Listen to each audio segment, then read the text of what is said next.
정성산 TV를 애청해주고 계시는 모든 분들에게 진심으로 감사드립니다.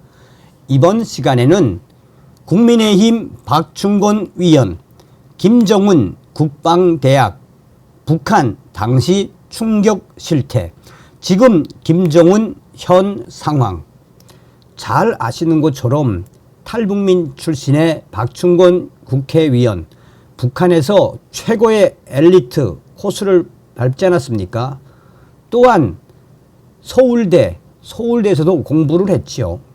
정성산TV 좋아요, 구독, 알림은 큰 힘이 되겠습니다. 후원해 주시는 모든 분들께 가열차게 멸공. 탈북 청년 엘리트 출신 국민의힘 박충건 위원, 김정은 지금 북한 내부 통제하기에도 벅찬 상황. 박충건 위원 당시 충격 북한 실태, 친구들이 굶어 죽는 것 봤다. 박충건 위원은 함흥태생으로 2009년에 한국에 왔습니다. 북한에서는 김정은 국방종합대학이라는 ICBM 대륙간 탄도미사일을 개발하는 대학을 졸업했고, 대한민국에 와서는 서울대에서 석사, 박사 연구원으로 8년 정도 학업에 올인했습니다. 졸업 후 현대제철에서 7년 정도 연구원으로 일하다 이번 제22대 국회의원 선거에서 비례대표로 당선됐습니다.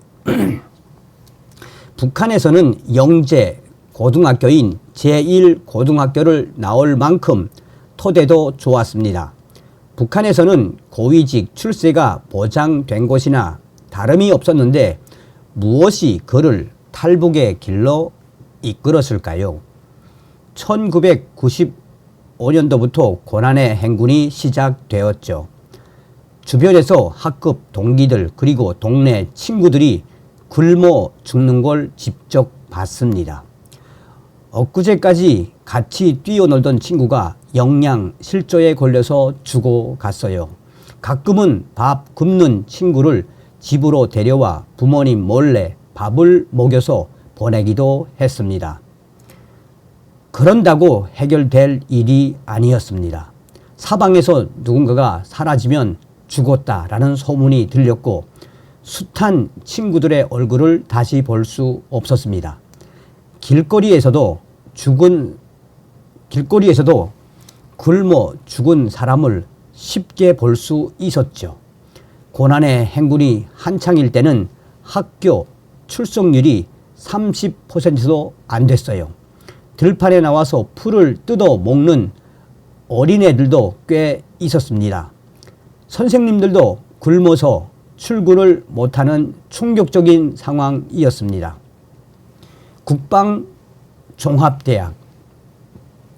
국방종합대학은 규율이 엄했습니다. 병령의 군인이나 다름 없었습니다. 교내에서 강의실, 컴퓨터실 갈 때도 개인 개별 이동이 불가능할 정도였습니다. 밥 먹으러 갈 때도 줄 맞춰서 행진을 해야 했습니다. 기압이 심했고 일주일에 한 번꼴로 거품을 물고 쓰러지는 친구들이 있었습니다. 군사 강국으로 만드는데 지대한 공헌을 하는 기관 가운데 하나가 국방대학교라는 생각이 있었기에 학생들은 다들 굉장한 자부심과 충성심을 가지고 학교에 다녔습니다. 그런데 그것이 잘못되었구나라고 제 기존의 세계관을 완전히 뒤집어 엎는 계기가 있었습니다. 충성했던 만큼 어마어마한 증오와 분노가 일어났습니다. 기자, 박충건 위원님, 도대체 당시에 무슨 일이 있었던 겁니까? 박충건 위원, 졸업할 때 완전히 깨달았고 의심은 3학년 때부터 했습니다. 학생 간부를 맡았을 무렵 북한 체제가 돌아가는 원리, 그 체제가 어떻게 북한 주민들을 통제하고 조직을 관리하는지를 알게 되었습니다. 제가 관리하던 중대 인원이 80명이었습니다. 그 80명과 24시간 밥도 같이 먹고 잠도 같이 자는데 이 학생들에 대해서 보위부 담당자가 저보다 더 많이 아는 겁니다. 내밀한 사생활까지 모조리요. 저에 대해서도 깜짝 놀랄 정도로 잘 아는 거예요. 등골이 오싹했죠. 그래서 그 사람하고 친해지려고 노력을 했습니다. 척지면 안 될 것 같았으니까요. 기자, 보위부가 안다는 걸 어떻게 알게 된 겁니까? 박 의원, 친해진 다음에 물어봤죠. 그랬더니 끄나불 스파이가 있다고 알려주더라고요. 그게 누구인지는 말 안 해주고요. 계속 물어보니까 나중에 얘기해 주는데 일반 학생 중에 8명 정도가 스파이였습니다. 순진하고 착해서 전혀 스파이일 거라고 생각도 못했던 친구도 밀고자 중 하나였습니다. 10명이 넘는 학생 간부는 다 보위부와 협조하고 있었습니다. 저보고 누구는 어떠냐고 묻기에 사상도 좋고 조직 생활도 열심히 하는 친구라고 대답했더니 바로 그러는 겁니다. 너 잘못 알고 있다. 이 친구가 어떤 장소에서 어느 날 이러저러한 얘기한 것을 알고 있는가? 소름 돋았죠. 김정일 논문 읽고 북체제 무슨 직시하게 돼. 그래서 김정일이 썼다는 논문 2편을 읽었습니다. 사회주의는 거학이다. 그리고 사회주의에 대한 해방은 허용될 수 없다. 이 논문의 요지가 뭐냐? 외부 세계에서 사회주의 시스템을 분석해 사회주의는 이러이러한 이유 때문에 실패할 수밖에 없다. 잘못된 사회주의 제도라고 비판한다. 그래서 그 점 하나하나 김정일이 조목조목 반박하는 겁니다. 그런데 제 머리로는 김정일의 반박이 이해가 안 되더라고요. 오히려 외부 세계에서 말하는 것이 맞는 겁니다. 예를 들어 외부 세계에서 사회주의는 전체주의다.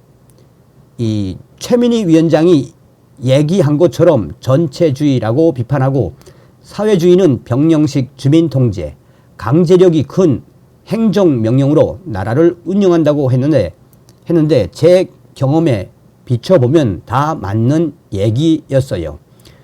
의심이 커지니 스스로 사상 통제가 어려웠습니다.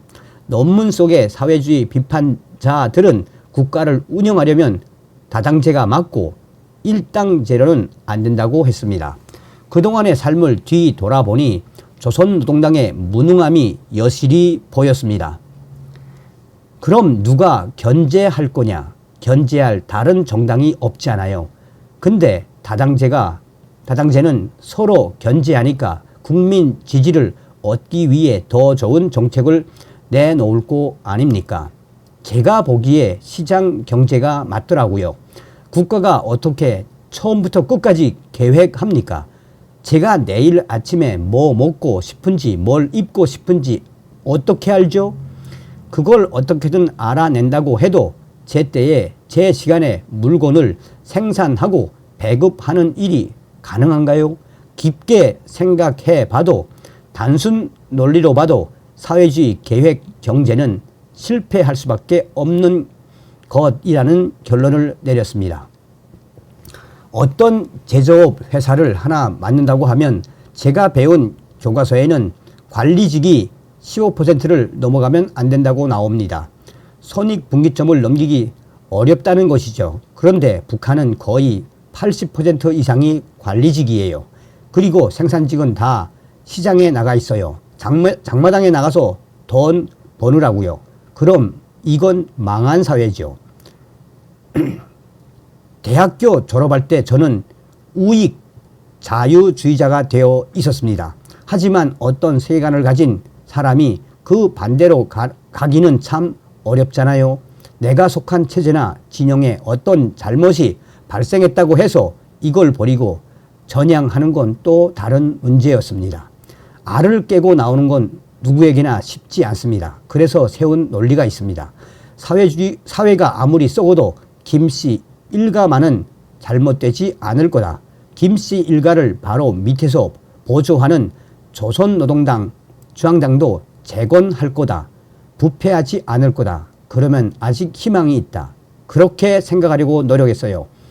그렇게 믿고 싶었던 거죠. 그런데 나중에 북한 사회는 제일 위에서부터 속속이 다 부패였다는 걸 알게 됐습니다. 북한에선 직업 선택의 자유가 없습니다. 대학교 졸업할 때 조선노동당 중앙당에서 저희 학교 졸업생을 배치하죠. 근데 실력과 성적, 인성이 아니라 뇌물 액수에 따라 직장을 정해 주더라고요. 평양에 배치해 주겠다며 3,000달러를 달라고 그러더군요. 심지어 그 돈도 간부들하고 연결된 애첩에게 주면 된다는 거예요. 조선노동당 중앙당이 썩었다는 걸 절감했습니다. 그때 확인한 거죠. 젊은 혈기와 정의감에 불타던 세계관이 완전히 뒤집힌 겁니다. 20대 초반이었는데 절대 선이고 정의라고 믿었던 세상이 악이라는 걸 확인했습니다.